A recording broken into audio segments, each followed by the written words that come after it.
Guys, তোমরা ভাবছো যে এত লোক এত লোক জঙ্গলের মধ্যে কি করছে, তাই তো? না, এত লোক, এটা হচ্ছে ভক্তদের সব সমাগম। যেহেতু আমি গেছিলাম চাকলায়, এটা শনিবারের কথা বলছি, যেহেতু শুক্রবারে সবাই জল ঢেলেছিল রাত 12টার পরে, আমি তো আর জল নিয়ে যেতে পারিনি। তো আমি শনিবারে গেছিলাম বাবার মাথায় জল ঢালতে নয়, যেহেতু আমি জল নিয়ে যেতে পারিনি, আমি পুজো দিতে গেছিলাম।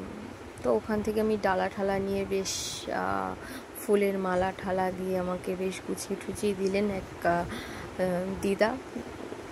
তো আমি আস্তে আস্তে, তো একটাই লাইনটা খুব স্পিডেই টানছিল, কোনো ঝামেলা অশান্তিও হয়নি। অনেক জায়গায় আছে ঝামেলা অশান্তি হয়, কেন আগে ঢুকলো, কেন সে পরে গেল, এরকম একটা ব্যাপার থাকে। বাট এখানে সেরকমটাই নেই।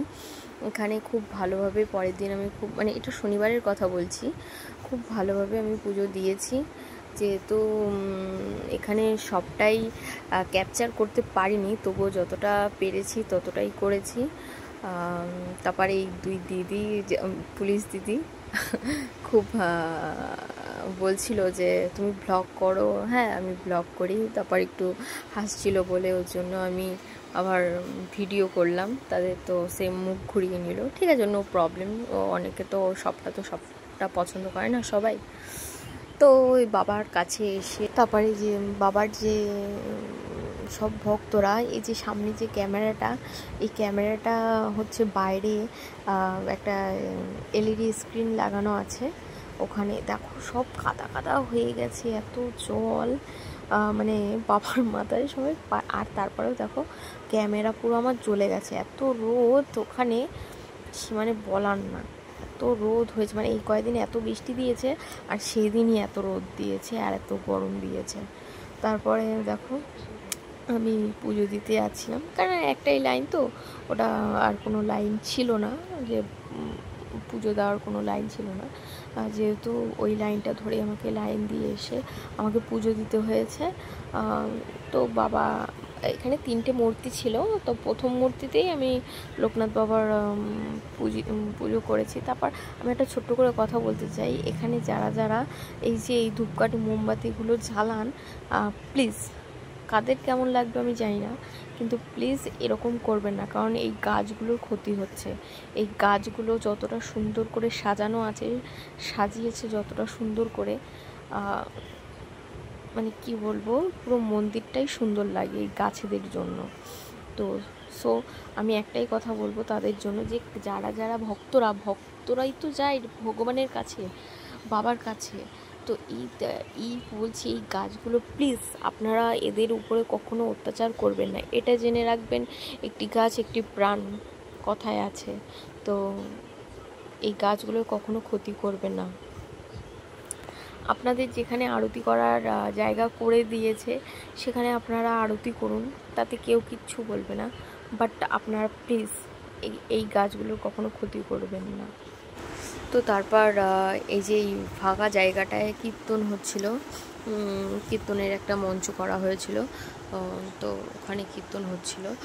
এখানে যখন আমি বাইরে, যেটা দিয়ে আমরা সব সময়ের জন্য আসা যাওয়া করি, যে গেটটা থেকে, সেই গেটটা বন্ধ ছিল।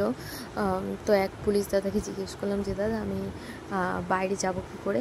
তো সেই পুলিশ দাদা বললেন যে এই ভেতর থেকে যে মেন গেটটা, যে সবসময়ের জন্য যেটা বন্ধ থাকে, সেই মেন গেটটাই খুলে দেওয়া হয়েছে বাইরে যাওয়ার জন্য, ওটা বহির্পথ।